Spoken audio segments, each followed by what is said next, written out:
Good morning, world. Maria here, alive and kicking. One of our favorite people back on the show today. I'd like to say he's a man that needs no introduction.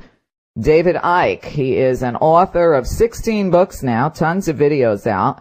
His work has primarily been exposing the Big Brother dictatorship that we're all living under and the history of the Illuminati and its connections to, perhaps, an alien agenda. If you're new to the show, please go into the archives and listen to the earlier interviews with David. It'll fill you in on lots of information. Today we're going to be talking about his latest DVD set, which is absolutely excellent. It's called Beyond the Cutting Edge, Exposing the Dream World We Believe to Be Real. So I'm very pleased to have David back with me. Hi, David. Hello, Maria. How are you? I'm very good, actually. Oh, that's good. I've not been better for a long time. Well, that's great. Well, I could see in your latest DVD that you're sure looking a lot better and a lot healthier, so you must be doing something right. Yeah, well, you know, when you carry enormous amounts of emotional baggage, and you can't do what I've done for the last 20 years and not pick a lot of that up, then it has an effect on your health, and my health went through a really, really bad phase. I was not in good shape, and this is about maybe a year ago, maybe a bit further back, but a year ago, about this time last year, February last year, my health was really not good. So I decided I had to do something about it because, you know, you can't carry on doing what you're doing if your body's giving up.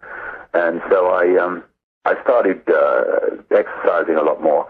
And more than anything, I ditched all this kind of emotional baggage. When I say all, I mean who ditches all, but enormous amounts of it.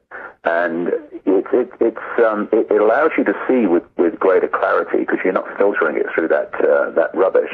Mm-hmm. And also your health improves because the energy flowing through your body computer, as I would say, is flowing with much more harmony and much more smoothly, and your health improves. So yeah, I'm feeling really great. I mean, you know, my arthritis, which I've had since I was 15, gives me some jip here and there, but my general health and well-being has not been better for a long time, years really.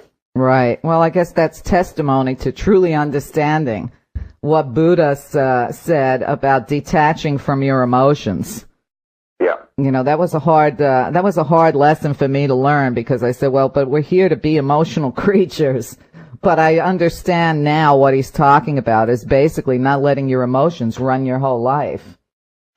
Well, you know, the whole area that my work has gone into is focusing on this and from a wider perspective, what is us and what is not us.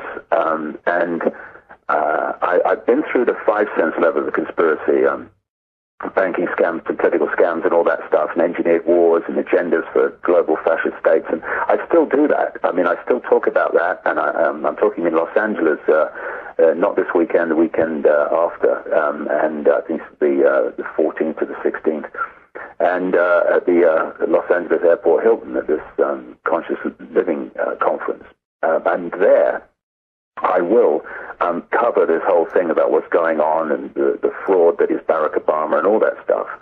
But my life took me into that, and then through that into the, as you said in the introduction, this interdimensional connection, which people would call extraterrestrials. I call them interdimensionals. Mm-hmm.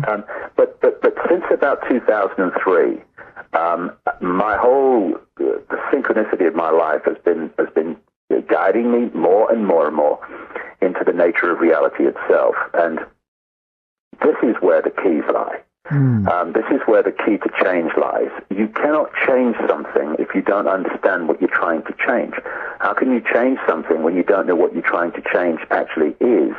You're walking around in a fog trying to find clarity, but you can't find clarity because you can't see where you are because you're covered in this mist and fog. And as my journey continues, the mist is clearing in so many areas. It's not cleared totally yet. There's always more more to know.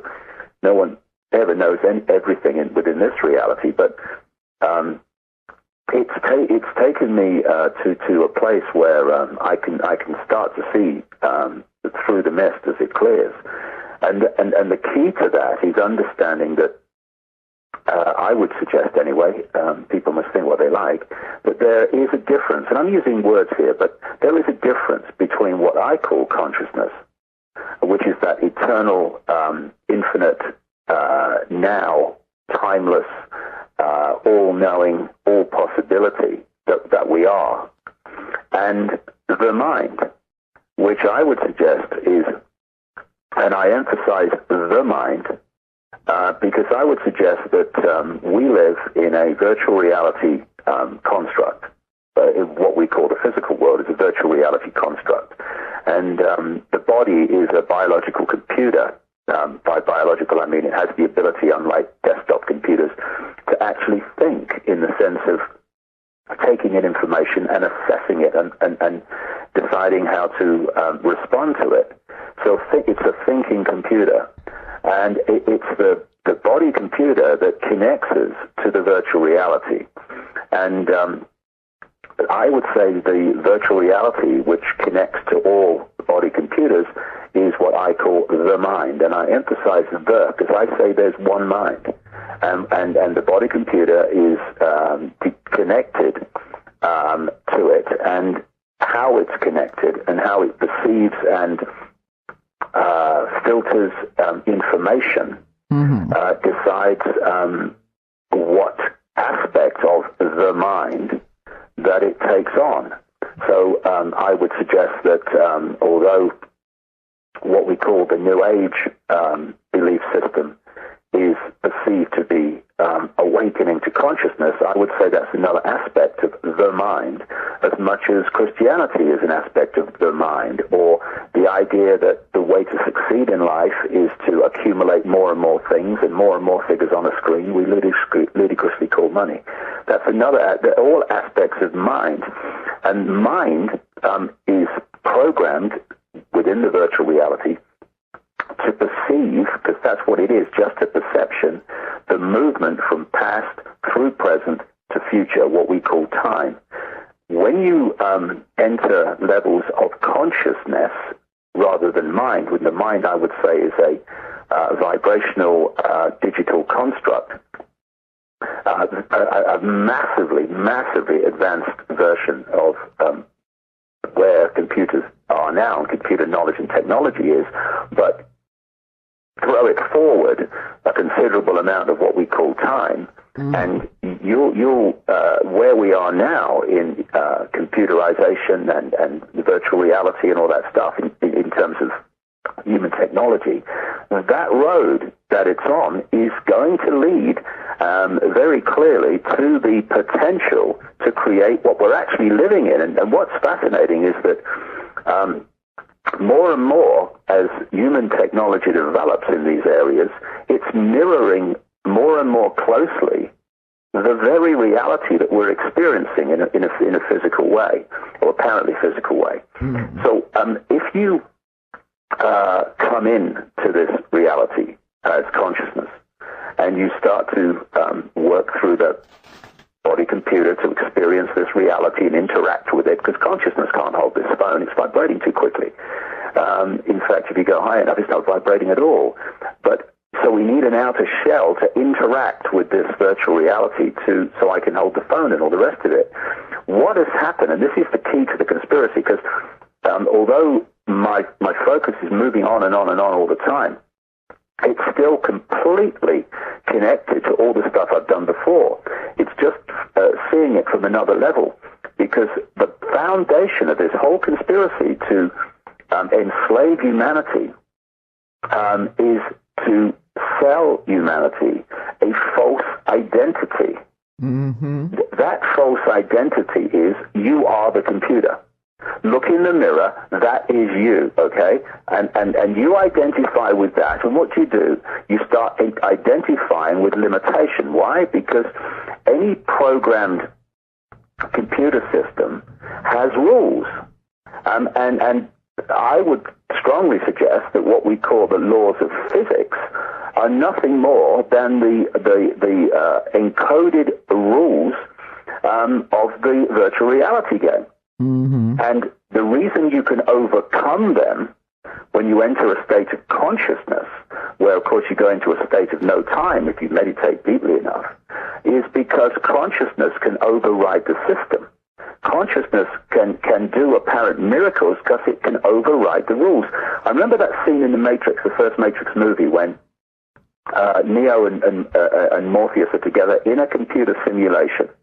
They've just seen the woman in the red dress go past, and Neo's turned round, and there's that Agent Smith in a freeze frame with a gun.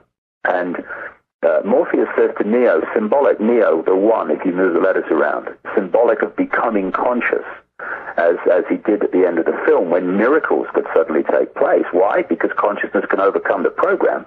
Mm-hmm. And Morpheus said to him about the agents, some people have emptied whole entire clips of bullets at these agents and hit nothing but air. But this is the key point. But they still live in a world based on rules. In other words, they're still in the virtual reality, although they are a much more advanced potential program within the virtual reality and understand it far more than the mass of humanity from which it is kept for reasons of enslavement. And the Morpheus character said, because the agents still live in a world based on rules, they can never be as fast or as strong as you can be by becoming conscious and going beyond the rules and regulations of the program. So this is the kind of area there that I'm going into massively now, because this is where the key lies. The key to breaking the false self-identity of this body is me, I am Charlie Smith, I am Ethel Jones, to I am consciousness, and Charlie Smith and Ethel Jones are my experience within the virtual reality. They are not who I am. And when you move your point of observation, your point of perspective from I am my body to I am consciousness having an experience, everything shifts, and you start to see things you couldn't see before, and you start to have the ability to do things and make things happen in a way and draw things to you in a way you couldn't before. Well said. I'm sure you're aware of all the different protests going on worldwide because of the economic collapse of so many countries globally. Do you think that these people that are out protesting and putting their entire country on strike, do you think that they are raising their consciousness? Or do you think they're reacting to the Matrix? Well, overwhelmingly the latter, because, again, you know, I could talk about this on so many different levels because there are so many different levels of it. If you take the here and now everyday experience level, what's happening, and it was in my books all those years ago, is they're crashing the global financial system so they can replace it with the global centralized structure that they've had in the background waiting for the excuse to introduce it, which is based on a world central bank that would dictate all global finance, and to replace all currencies eventually with a one world electronic currency and no cash. Now, of course, there are massive implications for freedom in that, because at the moment, if the computer system, i.e. your credit card, says no, you can still take cash out of circulation, and the computer controls your ability to purchase. That's the whole idea of it. It's about enslavement, but you need an excuse to introduce those kind of extreme measures, and the excuse is the crashing of the global financial system. And one of the things I've been using to symbolize the situation recently is a controlled demolition of a building. When the charges go off initially, you know there's a problem because you can see the puffs of smoke coming out of the building. But then there is a bizarre split second when nothing seems to happen and nothing seems to move.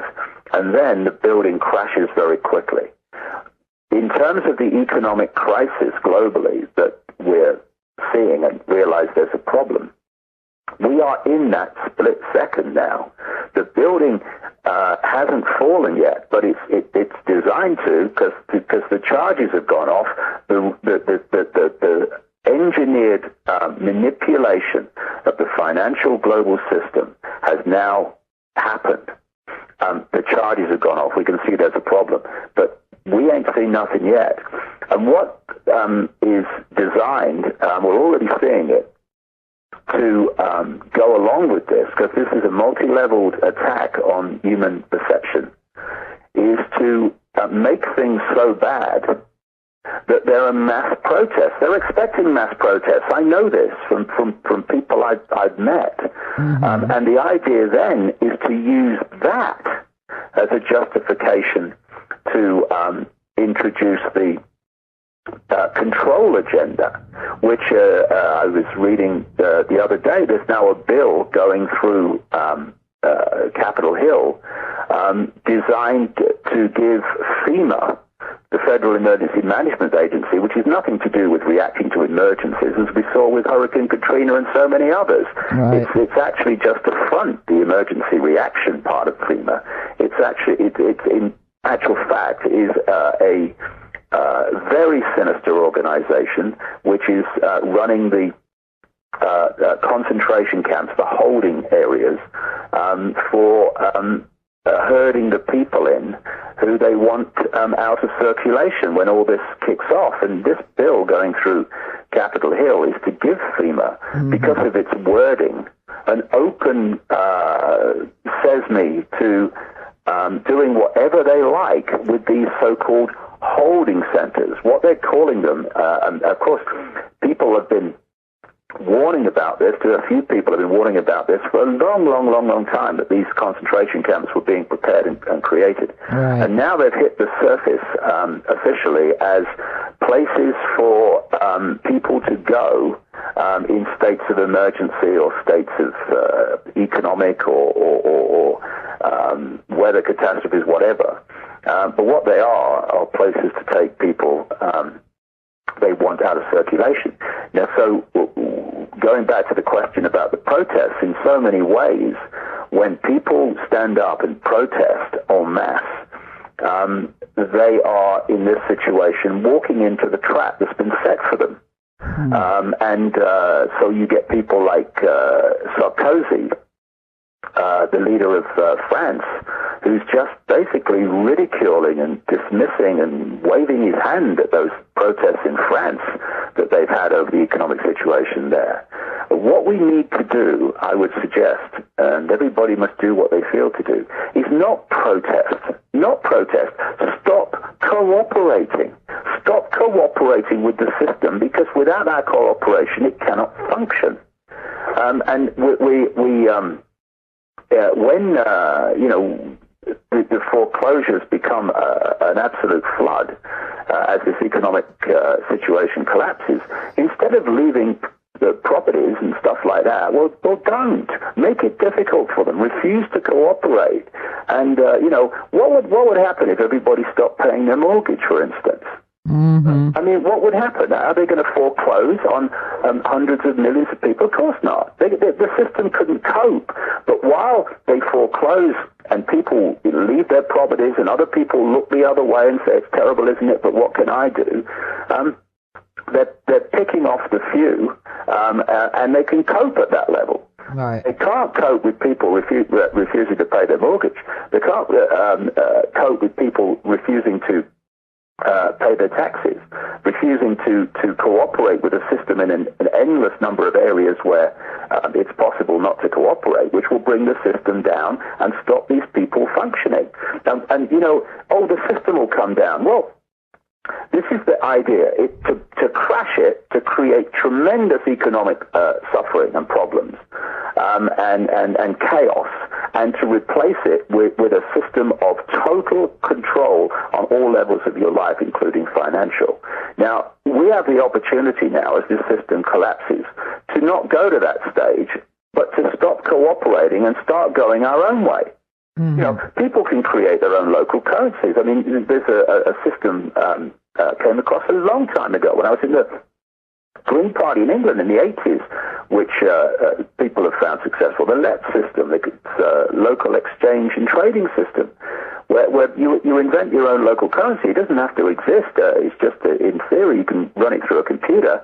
And you say you invent a currency called the Sedona, and that and people accept that within the Sedona area for exchange of services and labor. Because what happens when there's a financial collapse is not because people suddenly don't want to work or people don't want to have a home anymore or anything like that. It's because there's not enough units of exchange, which we call money, to exchange between people to allow that economic activity to happen and therefore people to continue to work and have a home. Now, the only alternative to that is barter.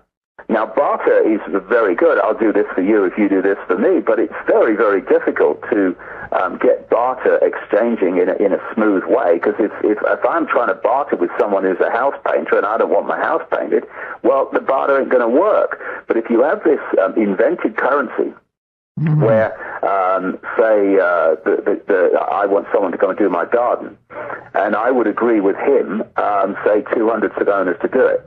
Okay. I then contact the people that are running the system, and I say, put 200 Sedonas in the computer on behalf of this gardener. Take 200 and get it in my account. Now, I have to contribute to the community in some way, or do a barter exchange with someone, but a more smooth and efficient way of barter through this system I'm talking about, up to 200 Sedonas with my input, with my skills, and I then have a nil debit. I paid back by doing work for someone else what I paid the gardener to do work for me. And these systems work, and they always come to light when there's a massive economic problem. And that's what we're heading for now. So what it does, it unlocks skills, but it gets over this, you do this for me, I do this for you, limitation of barter. Now, all these things, and I'm sure if people, what they say, necessity is the mother of invention. If people just change their focus to, oh my God, it's terrible, oh, what am I going to do, to, okay, we're in this situation, let's use the initiative that humans have shown so many times before in different states of challenge, to say, okay, how do we overcome this?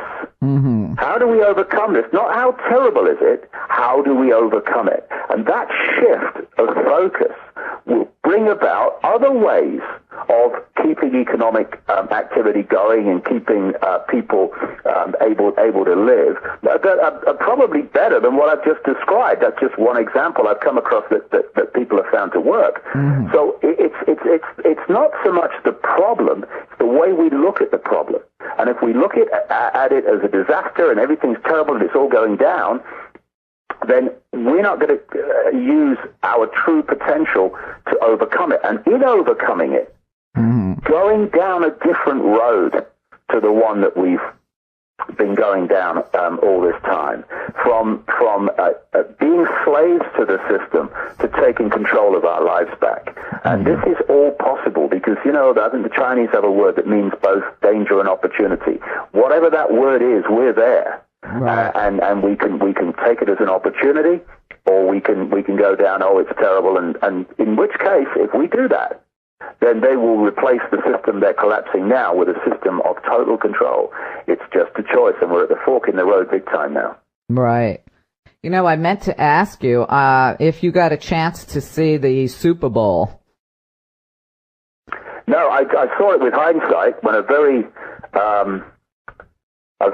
sad and distressed barman told me that Arizona had lost very late on.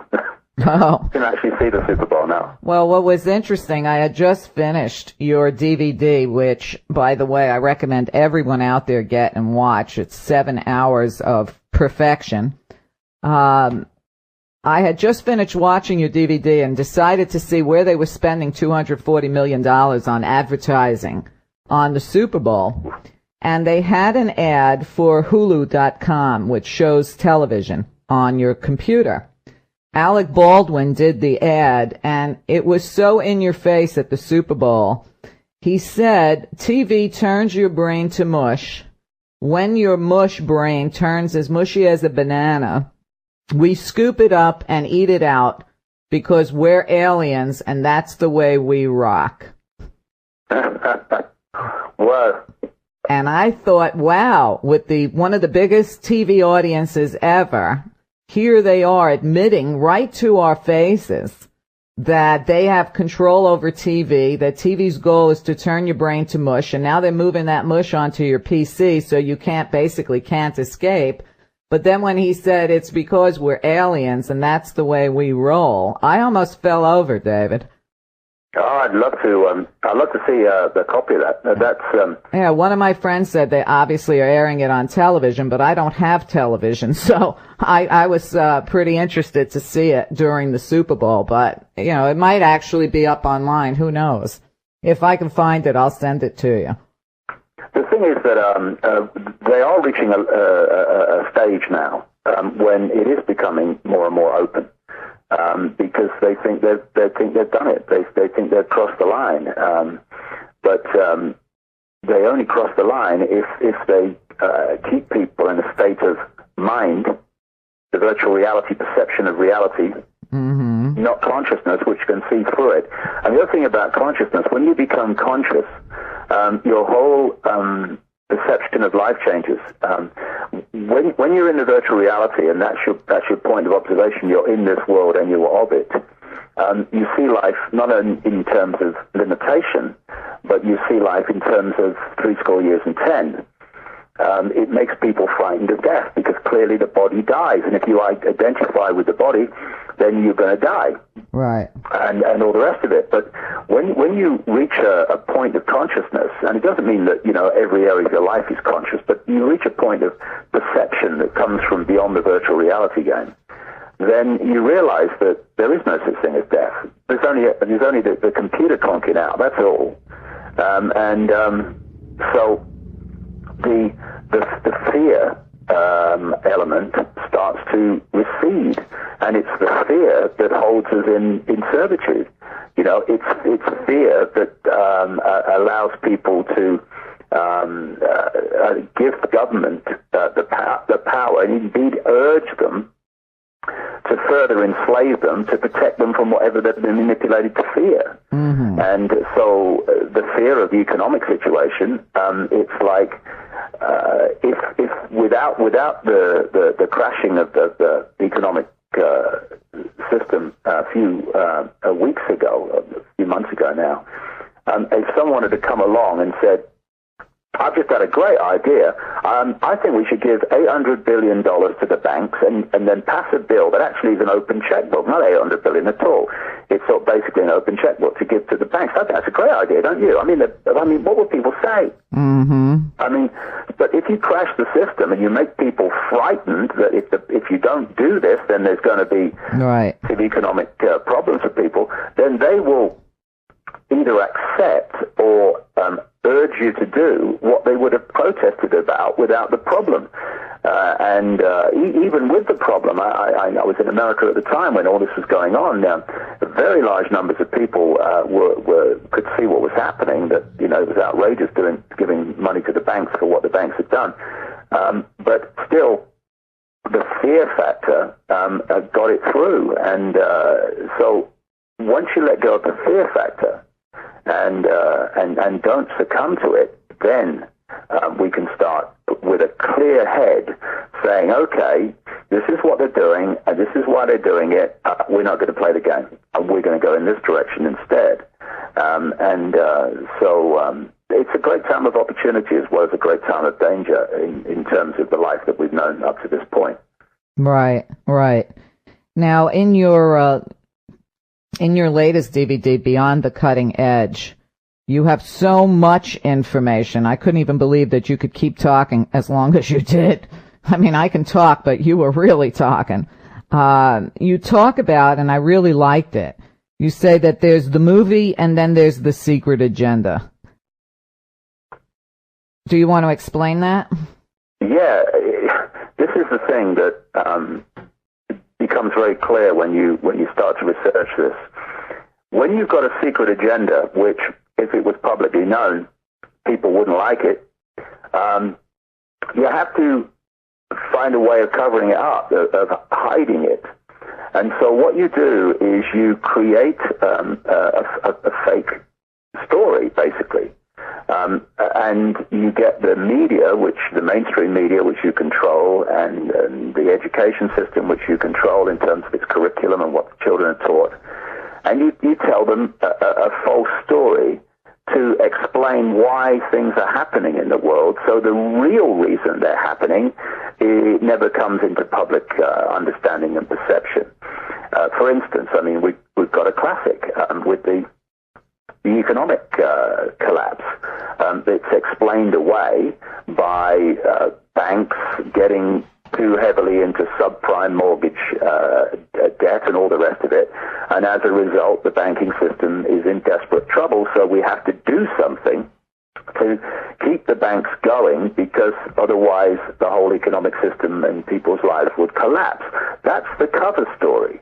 That's the movie that's constantly repeated so that people will see life in that way, and therefore see the way forward from that perspective. But behind that, the whole subprime thing is just a cover for an engineered collapse, which has been coldly calculated, which has been planned for a long time. I mean, the fact this was coming was in my book 10, 15 years ago. And the real start of the plan towards this goes way back beyond that.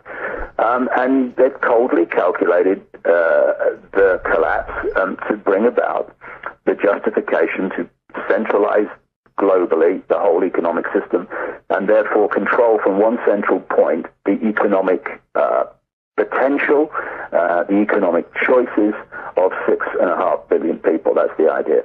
Right. And controlling every country through finance, controlling every person, therefore, through finance, from a central point.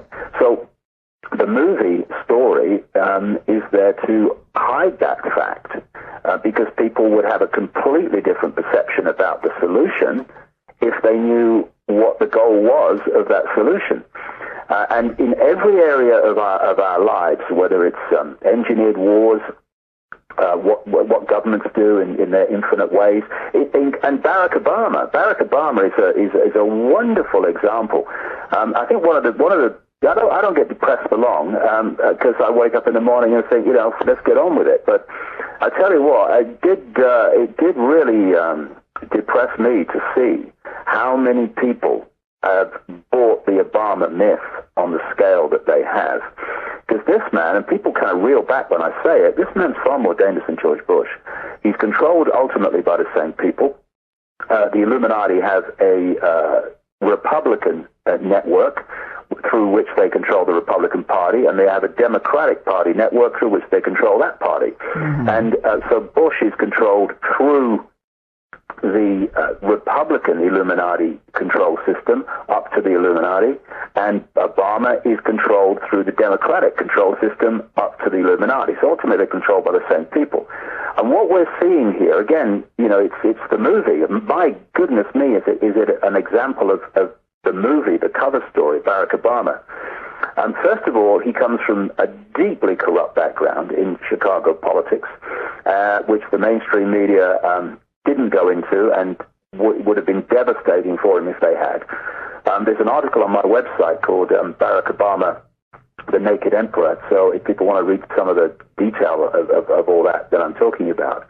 But what we're looking at, Maria, is a presidential version of this technique that I've been talking about for a long time, problem, reaction, solution, I call it. Create the problem, get the reaction from the public, do something, fear, outrage, do something, and then offer the solution. What has happened is they brought Bush in to create the problems, the economic problems, the overseas wars problems, all these things that have emerged during the Bush administration. And people say, Bush was incompetent, what a terrible 8 years, and all the rest of it. Well, he was incompetent if you believe that he's there to do the best for America. If you know that he's there as a frontman, that's all, to introduce changes, make decisions, and introduce legislation to advance an agenda for global control, then he was anything but useless and inefficient. Right. I mean, he's not the brightest man ever to walk the earth, of course, but all he had to do was sign his name on the documents to be within the, quote, law.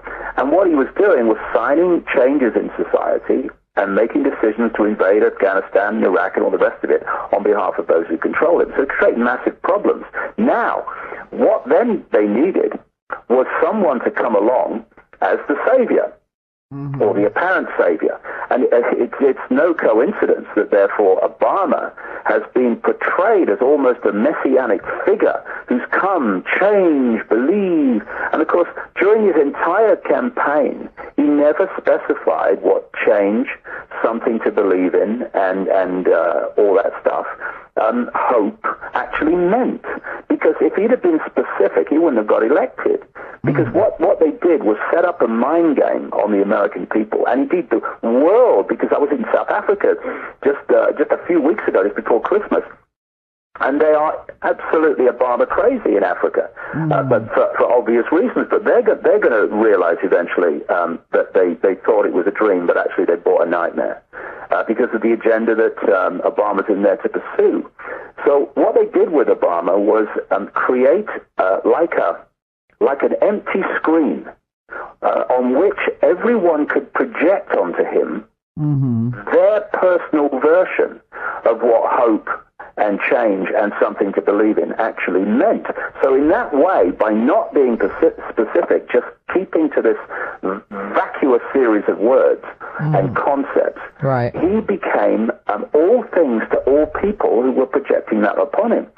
So once he's elected, we then see the real Obama, because he's filled his administration with insiders and former Clinton people, Bush people in terms of Gates, who's running the whole overseas war situation.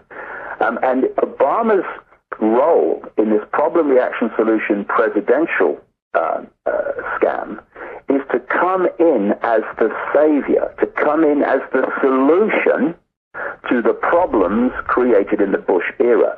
And those solutions will be selling the idea of centralization of power, selling the idea of a people's security force, which he's already talked about, funded as well as the military, he says, and the coming together, and something that he used many times in his inauguration speech, the word common. And he used the specific phrase, common purpose, which, when Henry Kissinger was interviewed about Obama after the inauguration, there's Henry Kissinger, one of the great, most obvious Illuminati operators of the last 40 years or more, using the same phrase, common purpose. Common purpose means getting the collective to agree on a common way of seeing what needs doing and contributing to that common purpose to push forward the change that Obama says he stands for. Now, common purpose and coming together, serving the community, he wants compulsory community service for young people, which is one step from the draft, of course, actually is all Orwellian newspeak for centralization of power and for manipulating the people to police the people.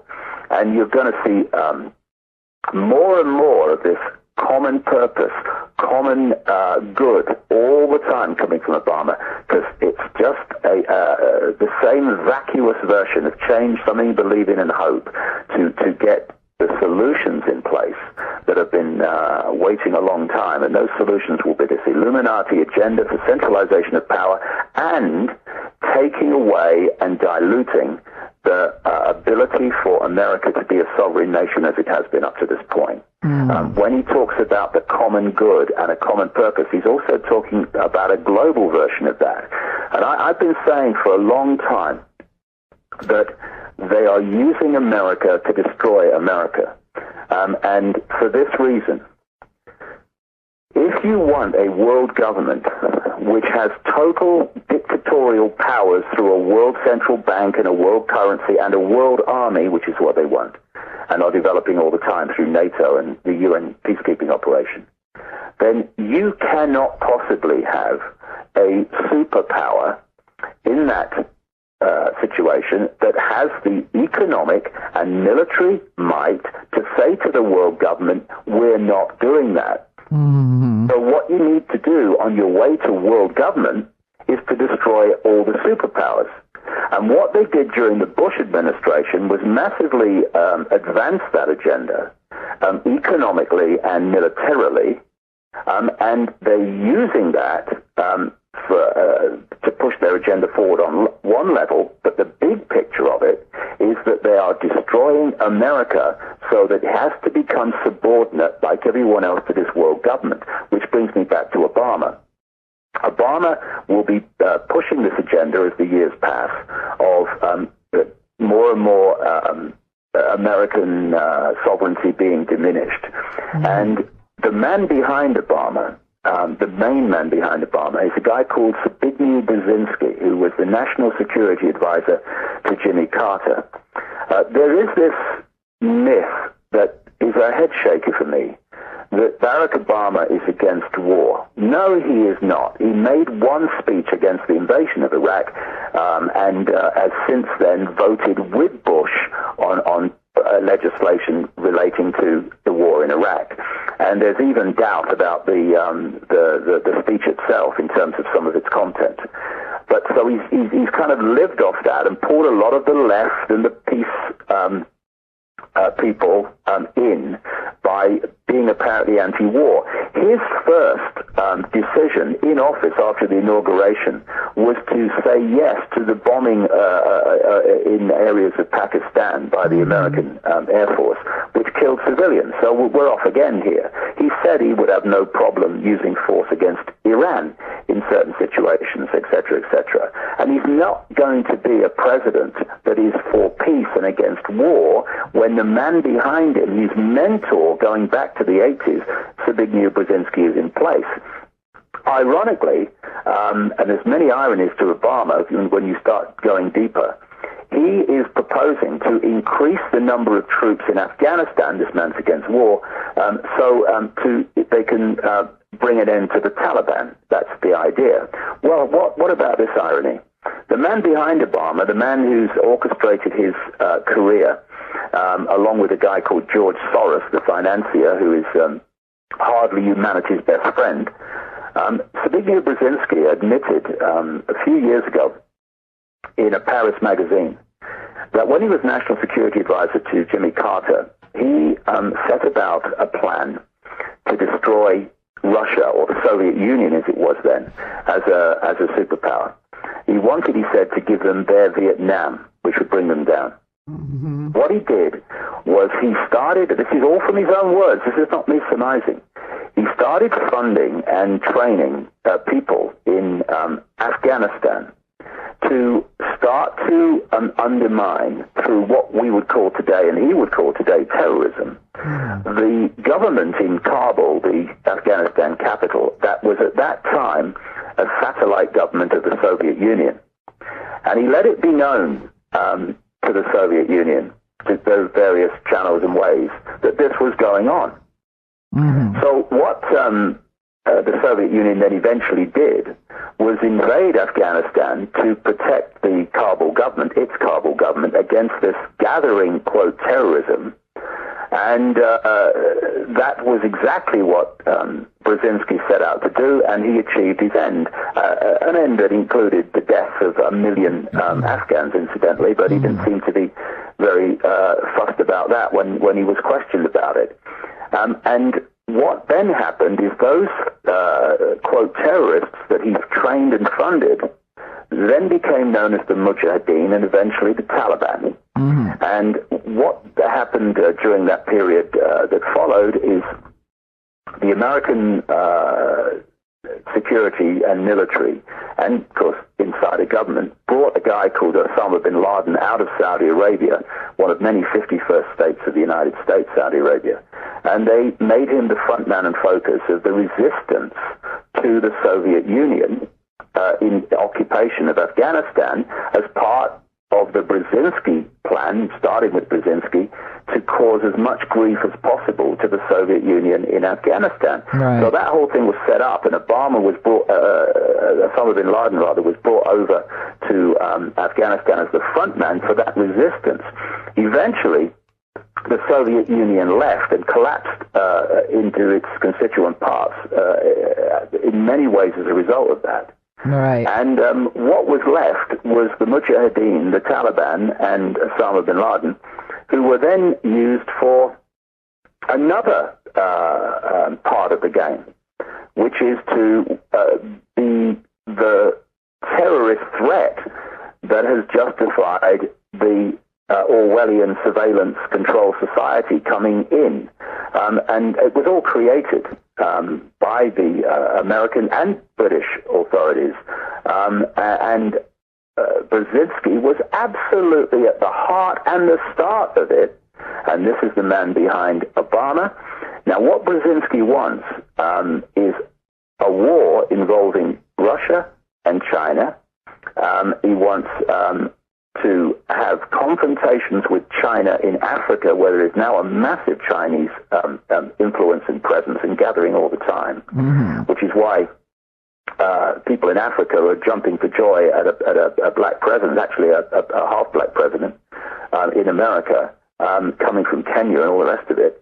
They're going to have a heck of a shock because of Obama. See, Obama's perfect for all these different elements of this plan. That's why he's been brought through like this. Obama, being of Kenyan origin, only one generation back, has a tremendous potential to get Africa to do whatever he wants, and tremendous potential to influence what African governments and people do. Do you think he has part of the Brzezinski plan to use Africa as a confrontation point with, for instance, China?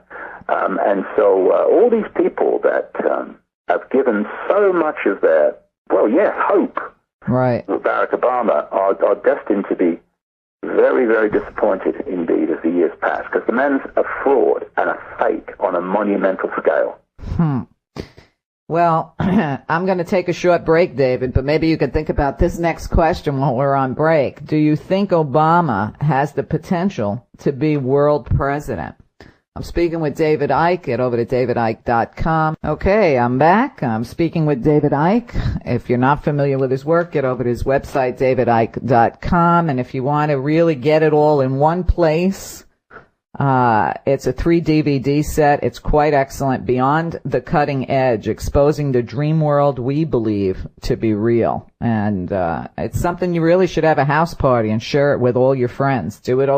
Maybe do it over a long weekend. David, before the break, I asked you if you think Obama has the charisma. You know, his charisma is kind of scary to me on many levels, to become world president. Well, funnily enough, when I was in England, before I came out to America, someone was actually saying in a television discussion program that they wished that Obama was not just president of America, but was president of the world. Yes, I saw it. And they definitely want, with this world government, a world president. You know, this world government would be a structure that would dictate to the world as country governments currently dictate to the country.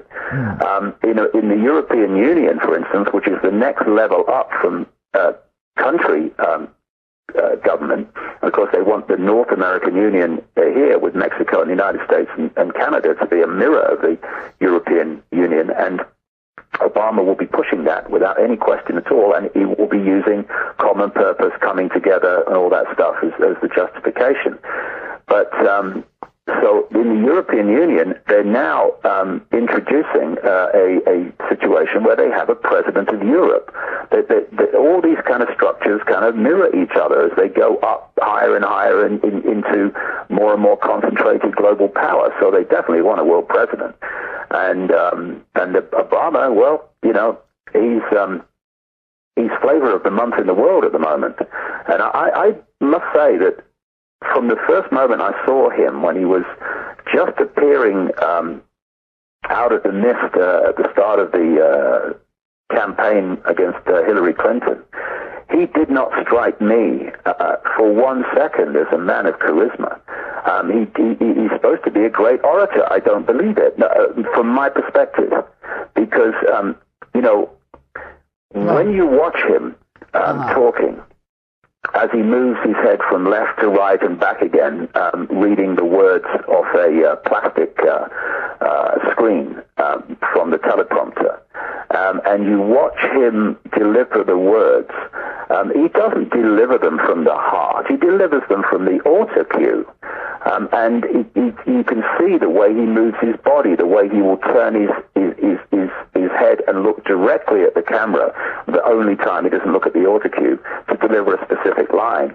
And, you know, I've been talking from in public situations now for nearly 20 years. And I could tell you that when you're really into it, and you're coming from a space where it's just coming out, you do not have any thought whatsoever about where your head's looking, what your body language is, where you're looking at a certain point, how you deliver the line, and all that stuff. It just flows out because it's coming from within somewhere. Right. When I watch him, it's all external. The words are written for him, and he's delivering them like an actor. It's just that he can speak words more articulately than Bush, who, you know, had a real problem with that. And so, by contrast, Obama looks so great. And the other thing, and I watched this during his inauguration speech, is that he delivers in a particular pattern. Again, all rehearsed and all trained and developed as his career was being developed by these hidden people to bring him forward to where he is now. And the more I watch him, the more predictable and boring it becomes, because the delivery is all the same. And there's a point where he'll go into the firebrand Christian speaker in the church mode, and then he'll go back to his, predictable delivery. Mm-hmm. And I think the more people that hear him continually playing this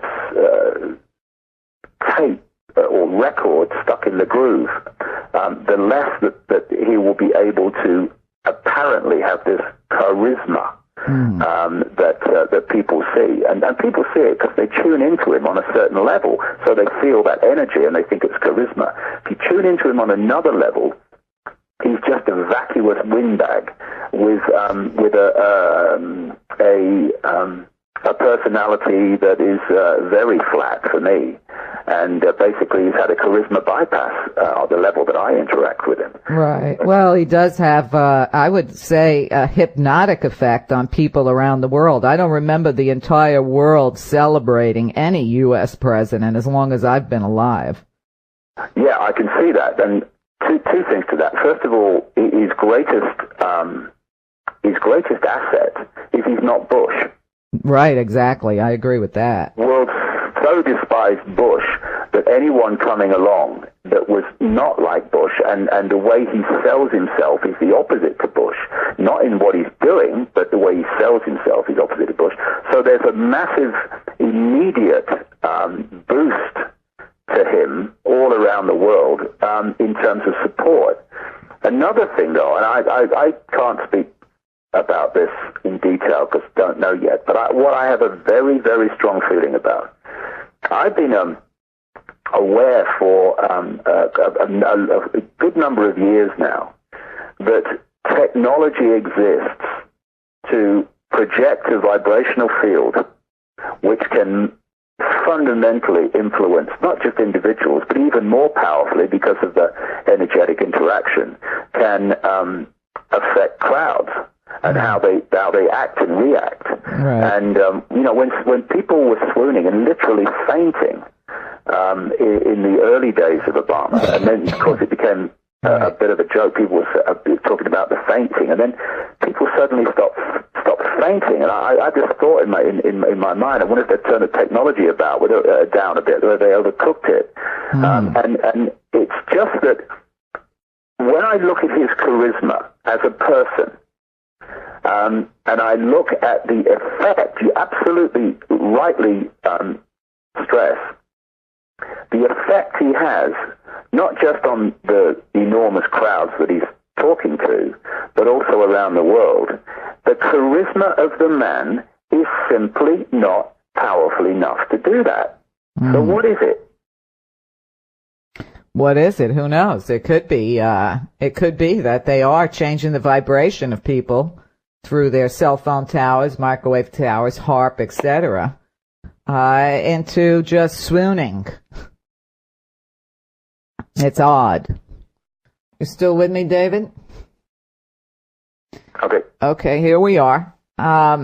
David, we're pretty much almost out of time, and you're always welcome back on the show anytime at all. What do you suggest the listeners do? I mean, I know people out there want to have hope. They want to believe. Kind of reminds me of that line from X-Files. When the truth is out there, we want to believe. Do you think that the best thing people can do is, instead of putting their hope and faith on a president or anybody else, to awaken themselves and realize who they are? Well, that's absolutely fundamental. When you're faced with economic problems and military problems and this problem and that problem, you tend to look for physical solutions to what appear to be physical problems. All these problems, all these things about this world, this virtual reality world that we don't like, have one common cause. The world is not conscious. It is in mind. It is in the program. It is following the program of the virtual reality which runs through the body computer. So the answer to overcoming that has to be one thing from which all else comes, and that is we need to become conscious. We need to move our point of awareness from I am the body, I am the reflection in the mirror, to I am eternal consciousness. All that is, has been, ever will be, all knowing, all possibility, that always will be, and is operating outside of this virtual reality computer program. So it's all about point of awareness, point from which you observe things. If you observe them from the body level of reality, you're in the game and you're off the game. How the heck can you be anything but totally confused and totally controlled by the game? Once you move your point of observation to I am consciousness outside of the game, then everything in your life starts to change. You don't just transform in 30 seconds, although it is possible, but you start to move, you start a process. There's been a shift in your perception, therefore there's a shift in your energy. And what is energy? Energy is awareness. And as you move that point of observation, you start to see yourself and the world in totally different ways. You know that this is just an experience. It's not something that you are, it's something you're experiencing. That immediately takes so much of the stress and fear out of what you're doing and what's happening to you, because you know it's an experience. It's not an end in itself. It's not an it, it's an experience. We are consciousness. And from that level of awareness where, they have people in some businesses that they call big picture people. And they're the ones who look for the overview, because everyone else in the business is absolutely so focused on their individual contribution, they can't see the big picture of where the business is going. So they have these people that just take an overview and see how it all fits together. Mm-hmm. That's what consciousness does within this reality once we start to move our point of self-identity to I am consciousness, I am not whatever my name is, whatever my body is. And from that higher point of observation, you then start to see the way out of situations in your life which before seemed to have no answer. They seemed to have no answer because you were observing them from the place where the problems were created within the virtual reality.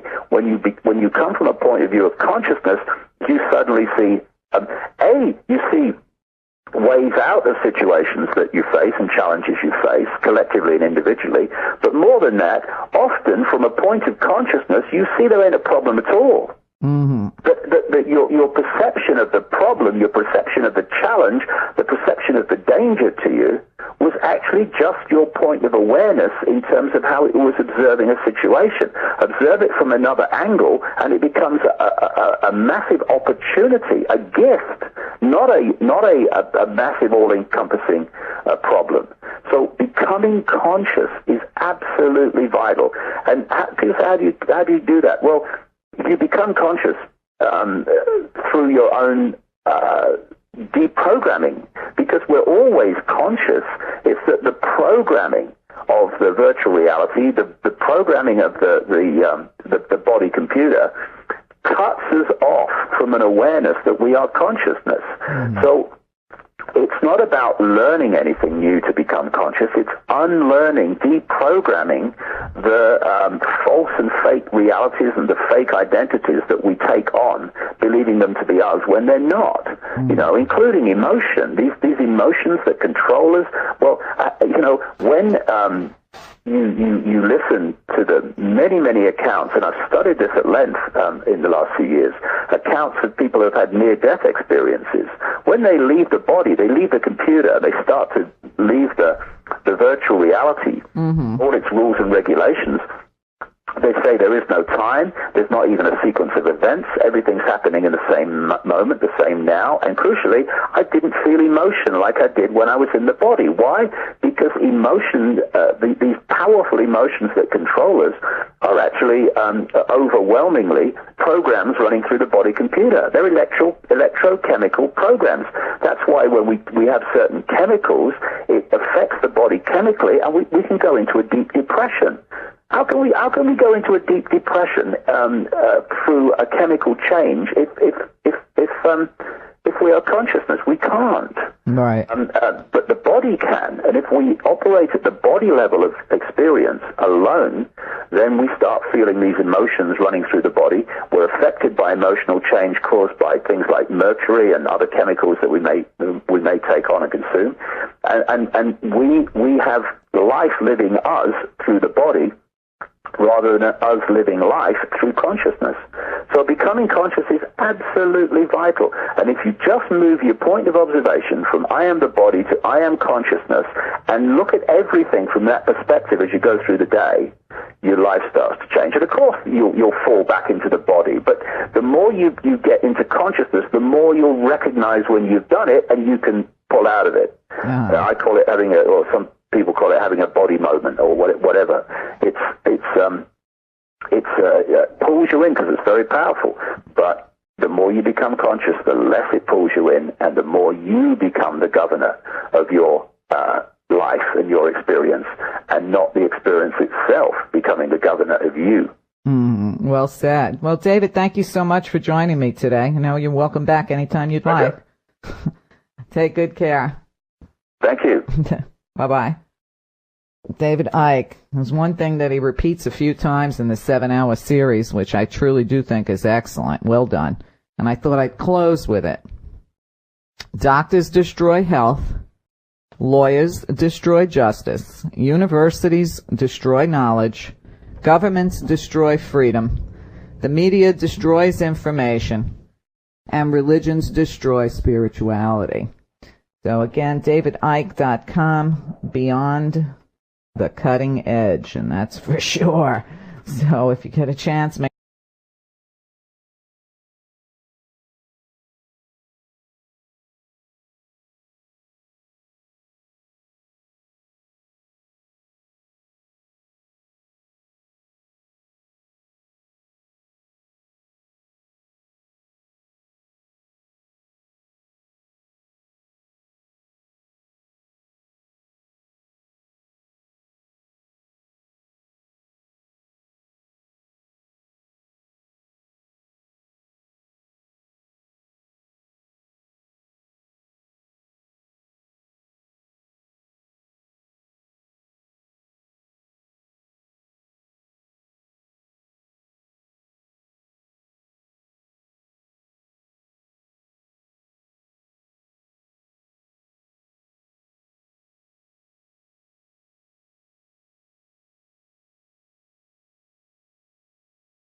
Angeles, not this weekend, the weekend after, and I think it's the 14th to the 16th. And at the Los Angeles Airport Hilton at this conscious living conference. And there I will cover this whole thing about what's going on and the fraud that is Barack Obama and all that stuff. But my life took me into that, and then through that into the, as you said in the introduction, this interdimensional connection, which people would call extraterrestrials. I call them interdimensionals. Mm-hmm. But since about 2003, my whole the synchronicity of my life has been guiding me more and more and more into the nature of reality itself, and this is where the keys lie. This is where the key to change lies. You cannot change something if you don't understand what you're trying to change. How can you change something when you don't know what you're trying to change actually is? You're walking around in a fog trying to find clarity, but you can't find clarity because you can't see where you are because you're covered in this mist and fog. And as my journey continues, the mist is clearing in so many areas. It's not cleared totally yet. There's always more to know. No one ever knows everything within this reality, but it's taken me to a place where I can start to see through the mist as it clears, and the key to that is understanding that. I would suggest anyway, people must think what they like, but there is a difference, and I'm using words here, but there is a difference between what I like more and more things and more figures on a screen we ludicrously call money. That's another, they're all aspects of mind, and mind is programmed within the virtual reality to perceive, because that's what it is, just a perception, the movement from past through present to future, what we call time. When you enter levels of consciousness rather than mind, when the mind, I would say, is a vibrational digital construct, a massively advanced version of where computers are now and computer knowledge and technology is, but throw it forward a considerable amount of what we call time, and you'll where we are now in computerization and virtual reality and all that stuff in terms of human technology, that road that it's on is going to lead very clearly to the potential to create what we're actually living in. And what's fascinating is that more and more as human technology develops in these areas, it's mirroring more and more closely the very reality that we're experiencing in a physical way, or apparently physical way. So if you come in to this reality as consciousness, and you start to work through the body computer to experience this reality and interact with it, because consciousness can't hold this phone, it's vibrating too quickly. In fact, if you go high enough, it's not vibrating at all. But so we need an outer shell to in more. And more than anything, I ditched all this kind of emotional baggage. When I say all, I mean who ditches all, but enormous amounts of it.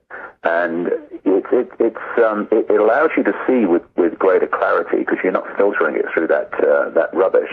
And also your health improves because the energy flowing through your body computer, as I would say, is flowing with much more harmony and much more smoothly, and your health improves. So I'm feeling really great. I mean, you know, my arthritis, which I've had since I was 15, gives me some jip here and there, but my general health and well-being has not been better for a long time, years really.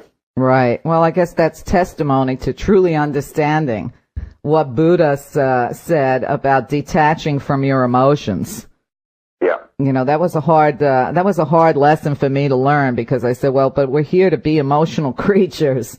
But I understand now what he's talking about is basically not letting your emotions run your whole life.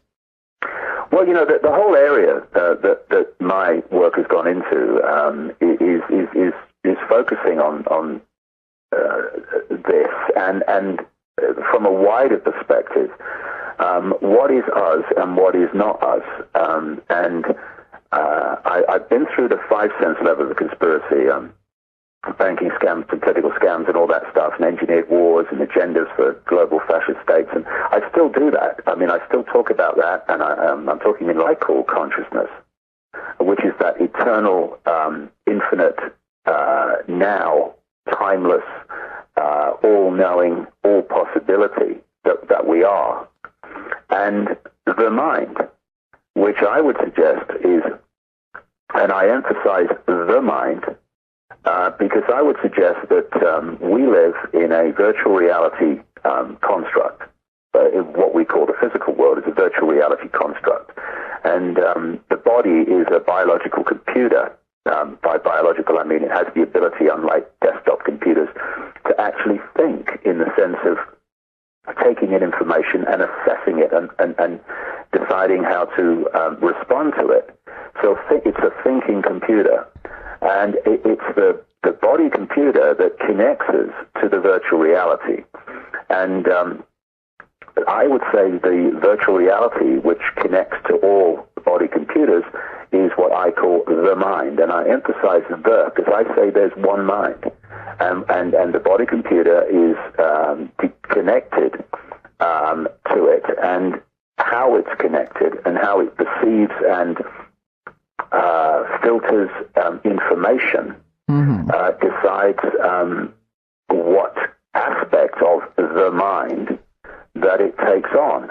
So I would suggest that although what we call the New Age belief system is perceived to be awakening to consciousness, I would say that's another aspect of the mind, as much as Christianity is an aspect of the mind, or the idea that the way to succeed in life is to accumulate. Good morning, world. Maria here, alive and kicking. One of our favorite people back on the show today. I'd like to say is a man that needs no introduction. David Icke. He is an author of 16 books now, tons of videos out. His work has primarily been exposing the Big Brother dictatorship that we're all living under, and the history of the Illuminati and its connections to, perhaps, an alien agenda. If you're new to the show, please go into the archives and listen to the earlier interviews with David. It'll fill you in on lots of information. Today we're going to be talking about his latest DVD set, which is absolutely excellent. It's called Beyond the Cutting Edge, Exposing the Dream World We Believe to Be Real. So I'm very pleased to have David back with me. Hi, David. Hello, Maria. How are you? I'm very good, actually. Oh, that's good. I've not been better for a long time. Well, that's great. Well, I could see in your latest DVD that you're sure looking a lot better and a lot healthier, so you must be doing something right. Yeah, well, when you carry enormous amounts of emotional baggage, and you can't do what I've done for the last 20 years and not pick a lot of that up, then it has an effect on your health. And my health went through a really, really bad phase. I was not in good shape, and this is about maybe a year ago, maybe a bit further back, but a year ago, about this time last year, February last year, my health was really not good. So I decided I had to do something about it, because, you can't carry on doing what you're doing if your body's giving up. And so I started exercising a lot.